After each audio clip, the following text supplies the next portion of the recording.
Après la moutarde, quels sont les produits qui risquent de disparaître de vos supermarchés?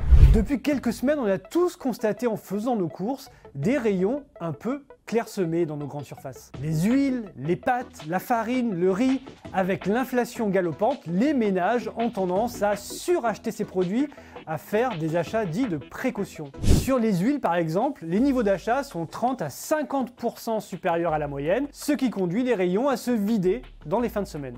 S'il n'y a pas de menace de pénurie comme sur la moutarde, on constate de plus en plus de ruptures temporaires. D'autres produits sont touchés comme les jus de fruits, les boissons réfrigérées qui souffrent eux de pénuries d'emballage comme le carton ou l'aluminium. À ces difficultés logistiques s'est ajoutée cet été une nouvelle menace, la sécheresse. S'il est encore trop tôt pour évaluer l'impact global du manque d'eau et des températures caniculaires sur les récoltes, certaines productions sont d'ores et déjà affectées. C'est le cas du maïs, dont les champs ont brûlé cet été au soleil. Le ministère de l'Agriculture s'attend à une récolte en baisse de près de 19% cette année. D'autres productions agricoles ont souffert des chaleurs extrêmes et du manque d'eau cet été. C'est le cas de la pomme de terre, du miel, mais aussi du lait. Avec la canicule, l'organisme des bovins tourne au ralenti et les vaches ont produit 20% de lait en moins que les années précédentes. Que ce soit pour les pommes de terre, le lait, le maïs ou le miel, le pays va donc devoir importer plus que d'habitude pour satisfaire la demande.